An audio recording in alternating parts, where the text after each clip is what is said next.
Olá pessoal, seja bem-vindo ao bate-papo acadêmico do SEC. Eu sou o Edivaldo Rocha, estou hoje com a professora Renilde de Jesus, que é historiadora de formação, mestre em educação, e está aí no finalzinho, na reta final do doutorado também em educação. E o nosso bate-papo vai ser sobre história do cristianismo. A professora Renilde já é conhecida aqui na comunidade do SEC, professora da casa, digo logo de saída, sou seu fã. Como todos os alunos daqui, a gente tem muito carinho pela sua pessoa e é um prazer poder estar estreando, né, nesse momento com a senhora. A gente já pede também ao pessoal que está aí acompanhando pelas redes sociais, né, pelo canal do YouTube, que acompanhe, se inscreva aí no canal, compartilhe esse vídeo que vai ajudar a gente a produzir mais conteúdos com essa proposta para vocês. Professora Renilde, vamos começar pelo básico. Por que o estudante da Bíblia precisa acrescentar nos seus estudos a história do cristianismo? Primeiramente, eu gostaria de expressar minha satisfação em participar desse bate-papo referente a uma disciplina que eu considero extremamente importante para um estudante de um curso teológico, como é o curso de Educação Cristã do SEC. Olha, professor, esta é uma discussão importante em nossas aulas e sempre que nós iniciamos o semestre, ela está em pauta. Por quê? Muitas vezes o aluno ele pode chegar em sala com uma visão estereotipada da história. Às vezes ele já traz isso lá de fora. Então, é importante para nós desconstruirmos essa ideia de que a história é algo chato, é algo cansativo. Então, nós fazemos questão de, logo no início do período, questionar os alunos a respeito da importância desse conteúdo para a formação deles. Então, inicialmente, a gente parte dessa desconstrução, dessa ideia estereotipada, como nós falamos aqui, mas também mostramos que a história ela é importante porque ela tem a ver com pesquisa, ela tem a ver com indagação crítica.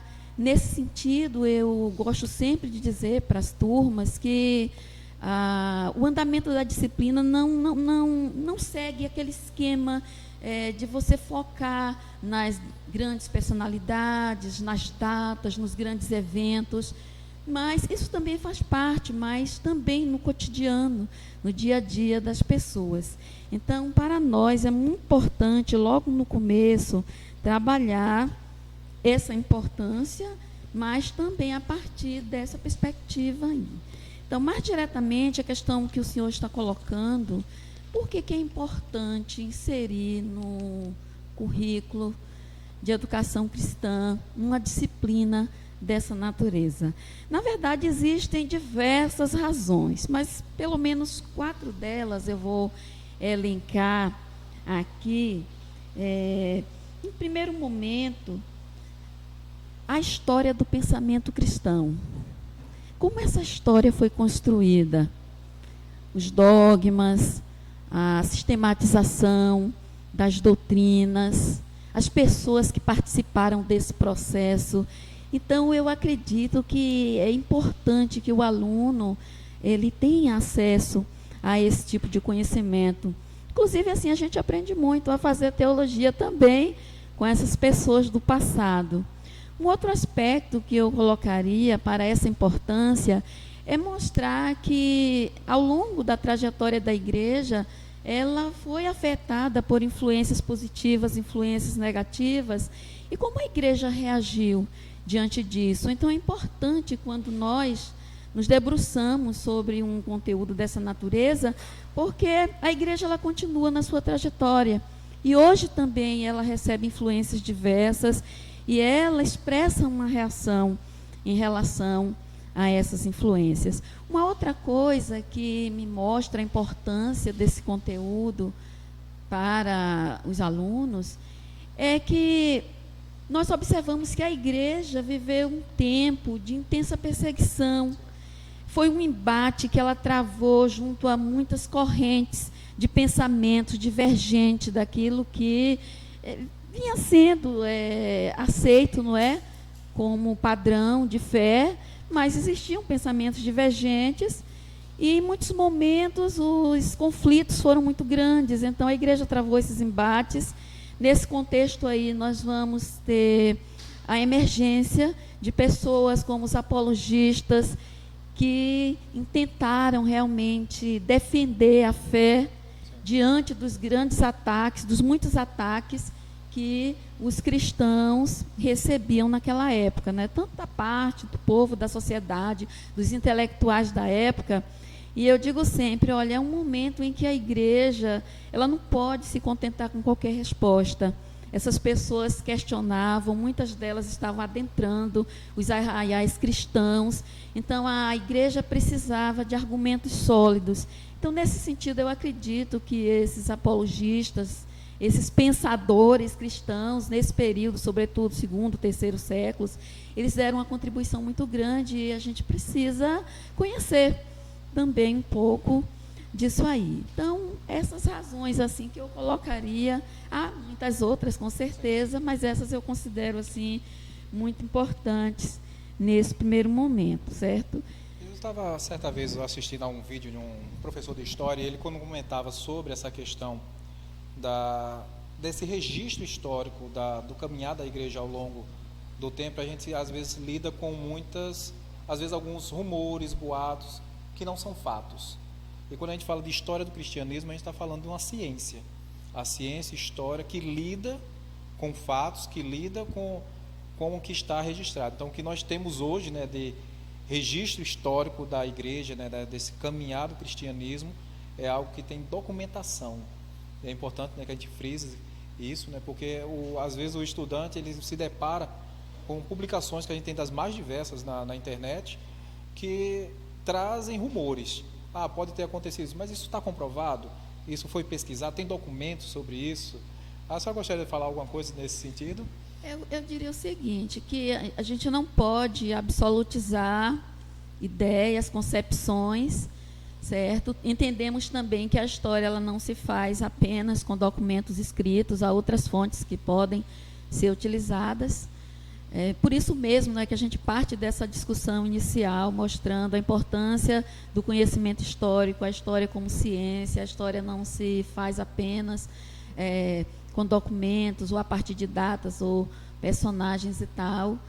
Porém, é importante que o aluno entenda que nós temos pessoas que, não só no passado, mas hoje também, fazem todo um esforço, um empenho em estudar cientificamente esses fatos, essas narrativas. E é preciso que a gente tenha assim, acesso, conhecimento desses estudiosos, mesmo em nosso meio. Então, pessoas que têm produzido materiais, estudos, artigos, livros assim, muito interessantes, de profundidade mesmo, e com muita propriedade falam a respeito desses assuntos. Entrando já num desses assuntos, há quem diga que a intervenção de Constantino na igreja marcou negativamente a história, né? A história do povo cristão. Será que a igreja se tornando instituição foi algo que foi forçado ou era um caminho inevitável que a igreja precisaria trilhar? Eu não diria que foi algo forçado, porque nós temos circunstâncias ali, dificuldades, conflitos e tal. Inicialmente eu vejo que a intervenção de Constantino no cristianismo, ela foi significativa naquele momento, não é? Momento que a igreja ainda estava sendo perseguida. Então, por exemplo, a gente tem o Edito de Milão, de 313, que vai conferir liberdade religiosa aos cristãos. Isso foi importante. Outros editais que surgem vão possibilitar a devolução de terras que tinham sido confiscadas e tal. Então, a gente percebe que, a partir desse momento aí, dessa intervenção, a igreja ela vai ser privilegiada. Então, eu diria que foi significativa. Porém, eu vejo também aspectos negativos, porque essas benesses que a igreja recebe, elas não acontecem a troco de nada. Na verdade, isso vai culminar numa subordinação da igreja ao poder imperial, especialmente na parte oriental do império. Então, a gente sabe, inclusive, que no Concílio de Nicéia, que aconteceu em 325, o Constantino, ele bancou despesas do concílio, ele arbitrou questões doutrinárias e, ao longo dos séculos, a gente vai ver que, em muitos momentos, a igreja ela assume um posicionamento ao longo do poder. Aliás, eu diria o seguinte, que desde o início é uma igreja que ela sabe fazer jogo de cintura, ela vai se adequando aos contextos, no sentido mesmo assim, de manter seu poder, sua influência, seus domínios.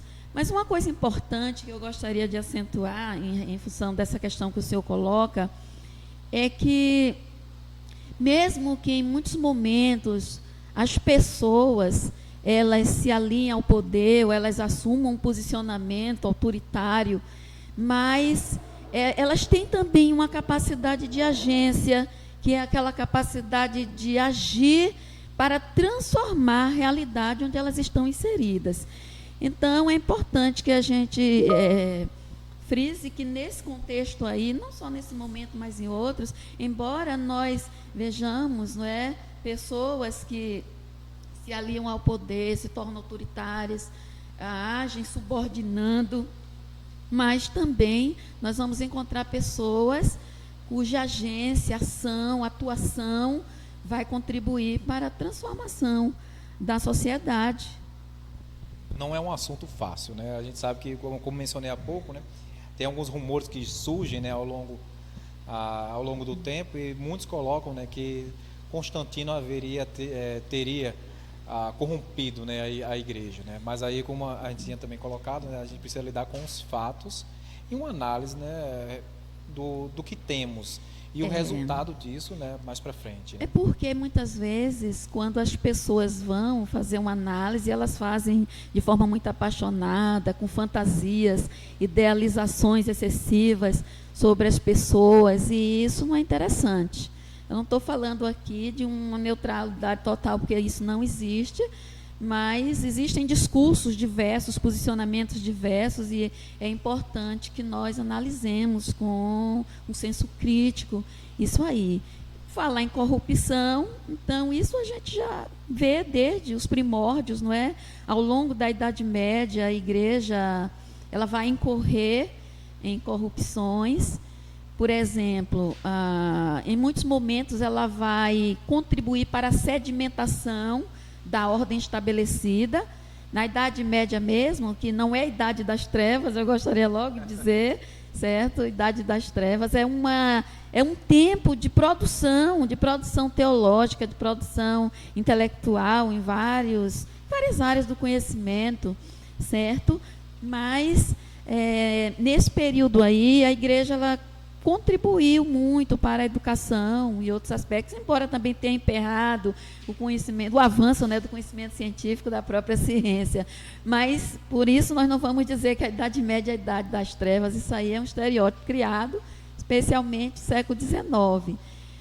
Agora, realmente, a igreja, em muitos momentos, ela contribuiu para a sedimentação, como eu falei, da ordem social instituída. Na Idade Média, por exemplo, a gente sabe que existiam os estamentos, então você tinha, num primeiro plano, o clero, tinha o rei, não é?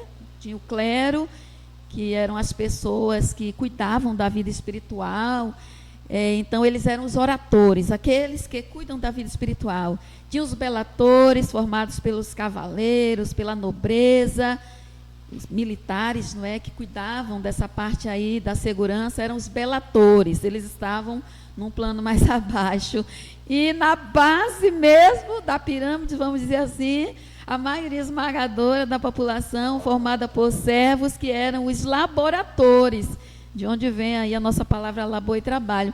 Então, essa estrutura social, ela era legitimada pela igreja como algo divinamente ordenado. E isso vai trazer consequências para, não só para a sociedade, mas para a igreja também. Porque mais para frente vão pipocar muitos movimentos de protesto, antes mesmo da reforma protestante, dentro da igreja. Então, uma igreja, não é que, segundo Restes, tinha se esquecido das pessoas, ela estava muito voltada para o poder, para o autoritarismo, certo? Sedimentação de concepções, enfim. Então, isso não foi interessante para a igreja e é importante para a gente também pensar isso hoje, nesse tempo que nós estamos vivendo. Só já me deu um gancho também para a próxima pergunta, né? Porque a gente começou no século IV, e aí quando vai caminhando, né, pela Idade Média, chega aí esse momento da Reforma Protestante, já século XVI, e esses movimentos reformistas já tinham surgido, a gente tem acho que uma preferência por esses registros, né, do século XVI, e eles marcaram com certeza a Europa, né? E eles estão quase que no mesmo período também das grandes navegações.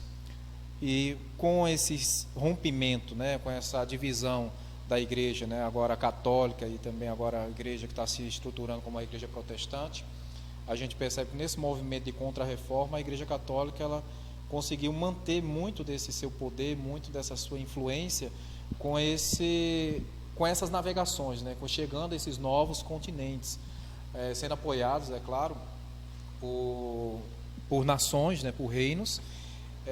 Posso até estar equivocado na minha colocação, mas a gente teve modestamente nas navegações uma presença protestante de maneira muito modesta e de maneira mais massiva, de maneira mais forte o catolicismo, né, o catolicismo como um todo. E aí a pergunta é a seguinte, né, isso nos afeta ainda hoje? Quer dizer, a gente tem parte das Américas marcada com a presença católica e uma minoria, a gente pode dizer, uma nação que se identifica como protestante. Até hoje, do século XVI para cá, a gente ainda sofre influência desse caminhar da Europa para as Américas, do ponto de vista entre católicos e protestantes? Eu acredito que sim, não é? A gente está lidando com um período muito longo, muito vasto, e várias questões que estão implicadas aí, como o senhor falou. Então, já período final da Idade Média aí, com esse movimento das grandes navegações, onde as grandes potências europeias partem para além-mar em busca de novas terras e tal. E nesse contexto aí a gente tem o Renascimento também, o humanismo, então toda uma transformação que incide sobre a sociedade em termos políticos, econômicos, culturais, intelectuais, e a reforma não está descolada dessa realidade toda, certo? Então foi um dos movimentos importantes que nós temos na história da igreja, sobretudo aí nesse começo da Idade Moderna. Desse movimento vão surgir várias igrejas protestantes, batistas, presbiterianos, anglicanos, etc. E aí a gente percebe também que as perseguições elas vão se fazer presentes nesse contexto, até mesmo em meio ao movimento protestante, não é? Fruto assim dessa dificuldade que muitas vezes as pessoas têm de lidar com o diferente, com aquele que tem um posicionamento contrário. E, em função dessas perseguições, nós vamos observar que muitos vão se deslocar para outras regiões ali na Europa e depois para a América do Norte. E a partir daí a gente vai ver o início da evangelização ali, certo? Por outro lado, a gente percebe também que, dentro dessa questão que o senhor colocou, que quando esse processo de colonização chega aqui na América, nós vamos ver a dificuldade, não é, de lidar com o diferente também, porque a gente vai ter uma tentativa de escravização dos indígenas, depois os africanos. A igreja vem junto desse processo, ela está aliada a esse processo aí de imposição. Isso, às vezes de até uma semelhante visão daquele momento anterior em que estava interferindo no status quo da sociedade, agora legitimando também essas práticas, né? Então, ela vai impor a sua perspectiva, a sua cosmovisão.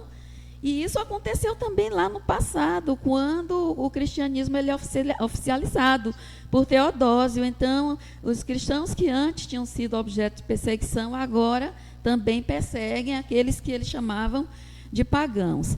Então, o que eu colocaria em relação a isso? É que a gente precisa hoje aprender, nessa questão que o senhor coloca aí, se isso nos afeta, a lidar com o diferente, a não desprezar o outro, devido à sua perspectiva religiosa. É importante que a gente compartilhe Cristo, sem dúvida, não é? A gente tem, inclusive, uma disciplina aqui que fala sobre contextualização da mensagem bíblica e se discute muito essa aproximação da outra cultura, a importância do respeito, do acolhimento e tal. Mas hoje nós somos muito afetados ainda por isso, porque há quem fale aí, não é, de uma suposta perseguição dos evangélicos. Eu não vou me deter muito nisso aqui, mas eu não vejo isso.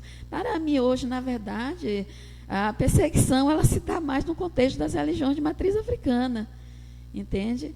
Então, a gente precisa hoje rever determinados posicionamentos, respeitar o posicionamento religioso das pessoas, aprender a conviver com a diferença religiosa. E também se debruçar sobre nossas propostas, nossos pressupostos de evangelização também. Eu acredito que isso é importante e faz parte, de toda essa dinâmica de chegar em outra cultura, de observar costumes diferentes, como lidar com isso, entende? Então, é importante. E aí vem aquela questão da reflexão sobre a história. Não é porque a gente fez isso lá atrás que a gente acertou, né? Exatamente. Hoje a gente precisa refletir realmente sobre esses processos, né, de perceber o que a gente está levando junto com o Evangelho, né? Qual é a bagagem que a gente está levando junto com o Evangelho, se não é somente um pretexto, né, em algumas situações, né? Mas aí quando a gente fala sobre essa questão do que a gente está levando, do que a gente herdou também do passado, hoje nós produzimos um legado, né? A gente deixa sempre um legado para o futuro. E aí eu tenho uma última pergunta, professora, que tem a ver com uma análise atual, mas vislumbrando um pouquinho mais à frente. O que os estudantes da Bíblia, daqui a 50 anos, vão dizer dos crentes de hoje, do que nós estamos fazendo como história hoje? Será que eles vão olhar para as décadas, eu vou colocar até um pouquinho mais para trás, de 1970, 80, até agora 2020, como uma década em que nós tivemos mais acertos ou décadas, né, em que tivemos erros? Só poderia comentar sobre isso. Qual é a sua perspectiva? Eu sei que é um pouco polêmico isso, verdade, né? Mas nos dê o seu ponto de vista. Eu acredito que há erros, há acertos, não é? Inclusive o senhor usou um termo retrocessos. Eu vejo que hoje a gente está passando por uma fase de muitos retrocessos, em vários aspectos. Inclusive, assim, o Evangelho tem avançado, com certeza, né? Vamos pensar aqui no contexto do nosso país, nós temos um contingente muito grande, então há uma expansão aqui, também as missões têm expandido a mensagem de Cristo em outros países e tal, mas eu fico me perguntando, assim, nesses tempos de injustiça que nós estamos vivendo, nesses tempos de práticas de racismo, discriminação da mulher, violência contra a mulher, certo? E outros grupos. Nesses tempos em que muitas vezes nós não respeitamos o posicionamento político do outro, que a gente discorda. Então, isso depõe contra nós. Inclusive nós que tanto falamos, não é, da liberdade religiosa, que defendemos livre exame das escrituras e tal, muitas vezes até o discurso mesmo do respeito ao outro. E eu vejo hoje que a gente está vivendo uma época de muita intolerância, mesmo em nosso meio. Então, eu diria que o retrocesso ele já está sendo visto hoje por essa geração. De jovens, adultos, adolescentes já estão vendo esse retrocesso hoje, e com certeza, num futuro não muito distante, não é? com estudos e análises sobre isso, as pessoas terão uma visão muito mais ampla. Mas, se nós ficarmos fechados apenas numa perspectiva de retrocesso, a gente acaba caindo num essencialismo, entende? Então, eu vejo que existem retrocessos, sim, mas existem avanços também. Então, hoje, nós vamos encontrar pessoas que têm se destacado no cenário evangélico e também no âmbito da Convenção Batista Brasileira, com um discurso antagônico, vamos dizer assim, questionando realmente certos fundamentalismos, certos posicionamentos que implicam muitas vezes em omissão, em não tomada de posição diante de questões que são tão caras à nossa realidade hoje.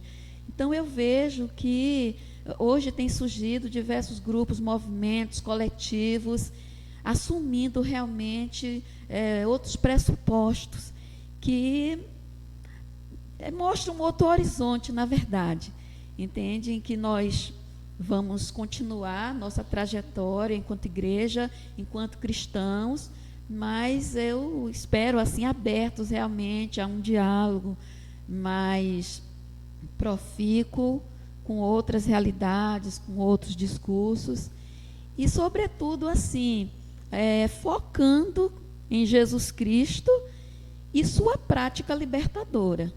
Então, eu hoje penso, quando vejo a questão de retrocessos e avanços, né, eu fico preocupada, porque eu vejo também hoje que tem havido eu chamo de uma relação tanto quanto promíscua entre religião e política. Não que eu esteja demonizando a política de forma alguma, nós somos seres políticos e precisamos nos posicionar, não é, como os profetas do Antigo Testamento, mas é perigoso quando a religião ela é utilizada como um instrumento realmente de dominação. E eu tenho visto isso muito presente hoje. A gente precisa questionar e a gente precisa Precisamos aprender ver com a história, porque isso esteve presente, né, ao longo dos séculos. E a gente está incorrendo nisso novamente, hoje. né? E é como eu falei, então a prática, nós precisamos ser iluminados por essa prática libertadora de Jesus e também desses profetas do Antigo Testamento que denunciavam, mas não só denunciavam, eles propunham reformas para a sociedade e também eles traziam uma mensagem de esperança para as pessoas. Eu espero que Essa isso que missão fique, né, é importante para nós, né, hoje. Que o nosso legado ele seja realmente um legado que quando se faça uma análise mais à frente da nossa prática, que a gente consiga deixar esse legado positivo, esse legado em que tenha sempre essa perspectiva de esperança. Como fiquei feliz em conversar com a senhora, professora, é sempre um prazer poder estar nesses momentos, né, de reflexão. Sempre que a senhora está ministrando alguma aula, fico realmente encantado. Não é porque a senhora está presente, mas aqui eu posso dizer em nome de todo o corpo docente, também do corpo discente, que os comentários são extremamente positivos. Queria agradecer a todos que estiveram acompanhando esse primeiro bate-papo. Façam aí seus comentários, joguem suas perguntas. Vamos ter o maior prazer em poder responder, interagir também com os tutores da plataforma. Quero agradecer aqui também o pessoal do apoio, né? A gente tem um pessoal aqui da turma de comunicação, pessoal da mídia, do seminário. A gente vai colocar aqui uma foto, uma selfie que a gente fez aqui no finalzinho do vídeo para que vocês conheçam a todos. Obrigado a todos e no próximo mês teremos outro tema. Aguardamos também você para participar conosco desse bate-papo. Professora Renildes, muito obrigado por ter aceitado o nosso convite. Nos sentimos honrados com a sua presença aqui. Eu fiquei feliz em participar. Espero que tenha sido algo produtivo. Com certeza. Essa nossa conversa. Com certeza. Gente, até mais. Nos vemos no próximo vídeo.